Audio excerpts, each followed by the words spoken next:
Conference से खिताब कर रही हैं। Particular. The first relates to my days in the university when, while attending a course on prisoners' rights, my university professor was explaining the facilities that are provided to more advanced European jurisdictions. Half in jest, I remarked that if such facilities are provided in Pakistan, many might willingly choose prison. The professor paused and said something I have never forgotten. He said, "Punishment is denial of freedom. Beyond that, the prisoner must not suffer." That remark, ladies and gentlemen, speaks directly of the issue that we are to deliberate upon today. Moving on to the next incident, which is not too long ago. After assuming office of the Chief Justice of Pakistan, in one of my visits, I visited the central jail of Dera Ismail Khan. While walking through the barracks, I spoke with a death row inmate who had been convicted to death. And I asked him a few questions which would normally be asked by an inspecting judge. I asked him, "Do you have clean drinking water? Do you have adequate food? Do you have access to health care?" In response, he looked at me and without hesitation said, "Sir, I do not need food, water to drink, or health care. Please ensure that my death appeal pending in the court since 2017 is decided." That was not an inmate addressing his Chief Justice.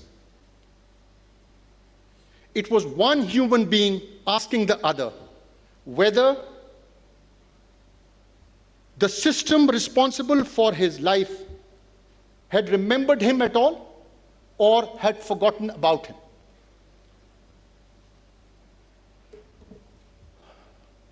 You can imagine the impact it had on me. You'll be pleased to know, I will give you some positive information also, that when we embarked on this journey to address death appeals, we had cases pending of death appeals filed in 2015. And by the grace of God, we've been able to decide 606 cases, death appeals, till 30th of June 2026. Wait.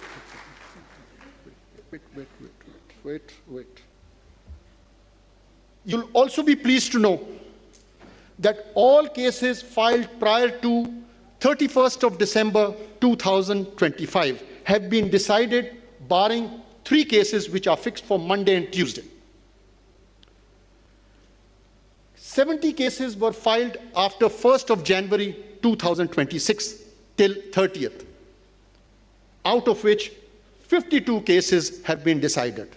We are left with 19. Very encouraging, but not enough. We have a long journey to go, but there is positive response coming from the courts. Now to why we are all together. Prisons, as we know, are constitutionally a provincial subject. The responsibility for prison administration rests with the provincial governments. The Constitution mandates that.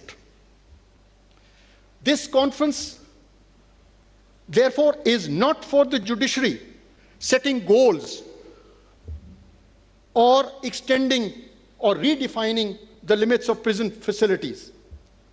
What this gathering truly represents is an opportunity for the provincial governments to come together under one roof, by choice and by shared responsibility, to address the challenge that affects not only the prison administration, no, but the functioning and credibility of the criminal justice system as a whole.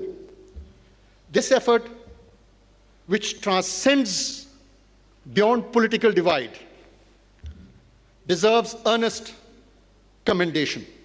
I sincerely thank each one of you. There's no doubt about that. Ladies and gentlemen, over the course of my judicial career, I have come to understand that the true measure of criminal justice system is not found solely in the courtroom or in judgments.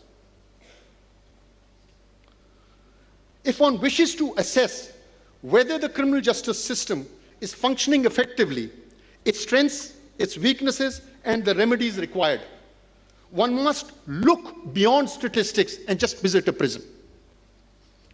Prisons are the end point of the criminal justice process. They are the culmination of what commenced with the commission of that offense.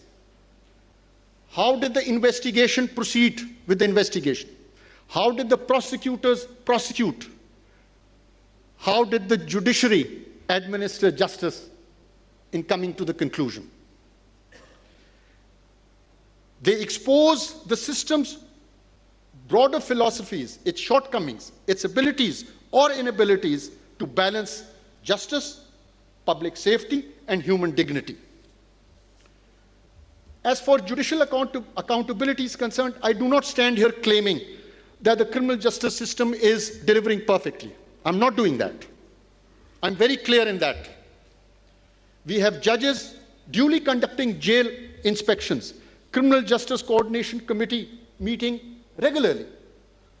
But yet these mechanisms have not produced the outcome aligning with the urgency of the problem. We must acknowledge this plainly, because reform begins with honesty. But accountability does not rest on one institution alone. Criminal justice system functions in a chain. If one link is missing, the burden shifts to the other, and ultimately it leaves lasting scars on the prison. As institution in charge of the administration of criminal justice, we must all recognize that we are responsible for human lives, lives that matter, and lives that we are answerable for. As Chief Justice of Pakistan, who chairs the Apex Judicial Policy Making Committee, the NJPMC. Ladies and gentlemen, NJPMC is a policy-making body which has all the Chief Justices of Pakistan, of the High Courts, as members, and the chairman is the Chief Justice of Pakistan. That's where we sit down and we contemplate and decide and determine and recommend. It is a recommendatory body where we recommend what policy is to be adopted. Now, when I became the chairman of this committee, two fundamental issues had to be addressed.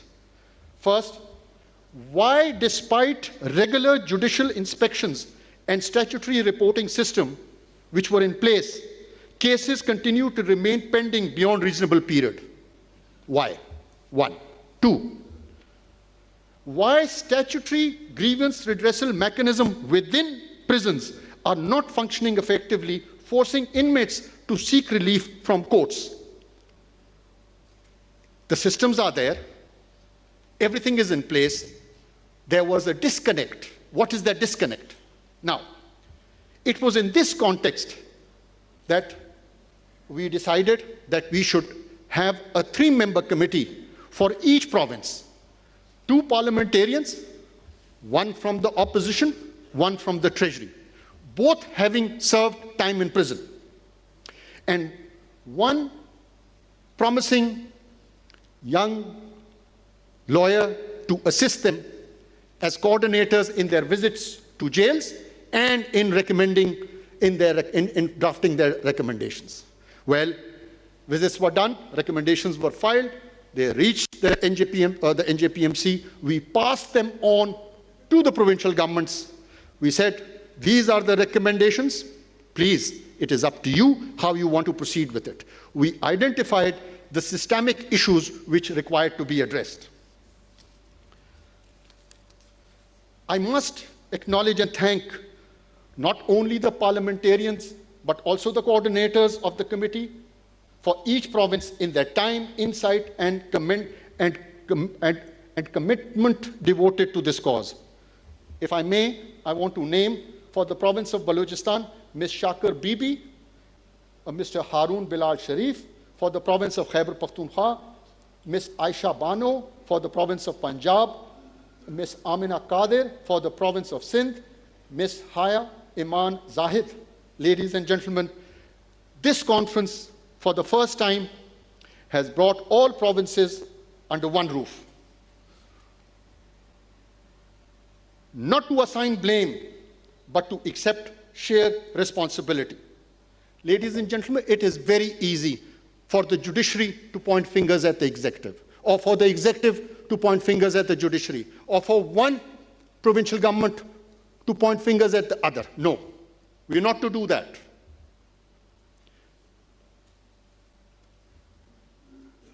The National Prison Reform Action Plan represents a collective recognition that piecemeal efforts are not enough. What is required is concerted coordination and cohesive commitment.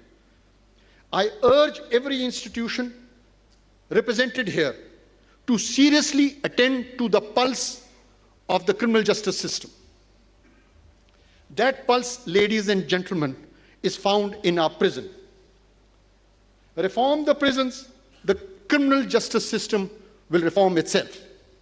Ladies and gentlemen, I once again extend my sincere gratitude to each one of you for joining us today. Let us resolve that our criminal justice system remains grounded in human dignity and build a system for future generation to be proud of. Inshallah, Pakistan, Paindabad, thank you. Chief justice of Pakistan Yahya Afridi जेल इस्लाहात पर कौमी conference से खिताब कर रहे थे। उन्होंने कहा कि जेल इस्लाहात पर कौमी कॉन्फ्रेंस में शिरकत पर तमाम मंदूबीन को खुश आमदीद कहता हूँ। इंसाफ के निज़ाम में कैदियों के हकूक़ के तहफ़्फ़ुज़ को कलीदी हैसियत हासिल है। ज़ेर इल्तवा केसेस को निपटाने में अहम पेशरफ्त हुई है। जेलों में सेहत और साफ़ पानी की सहूलियात की फराहमी नागुज़ीर है। ये भी कहा कि जेलों की हालत ज़ार बेहतर बनाना आइनी तौर पर सूबों की जिम्मेदारी है। उन्होंने कहा कि निज़ाम इंसाफ में बेहतरी महज फैसलों से नहीं आएगी, निज़ाम इंसाफ में बेहतरी मौसर अमल दरामद से आएगी। इंसाफ के निज़ाम में कैदियों के हकूक़ के तहफ़्फ़ुज़ को कलीदी हैसियत हासिल है। चीफ जस्टिस ऑफ पाकिस्तान की जानिब से कहा गया, जेलों में सेहत और साफ़ पानी की सहूलियात की फराहमी नागुज़ीर है। ज़ेर इल्तवा केसेस को निपटाने में अहम पेशरफ्त हुई है। उन्होंने कहा कि जेलों की हालत ज़ार बेहतर बनाना सूबाई हुकूमतों की जिम्मेदारी है। चीफ जस्टिस ने कहा, निज़ाम इंसाफ में बेहतरी महज फैसलों से नहीं आएगी, निज़ाम इंसाफ में बेहतरी मौसर अमल दरामद से आएगी।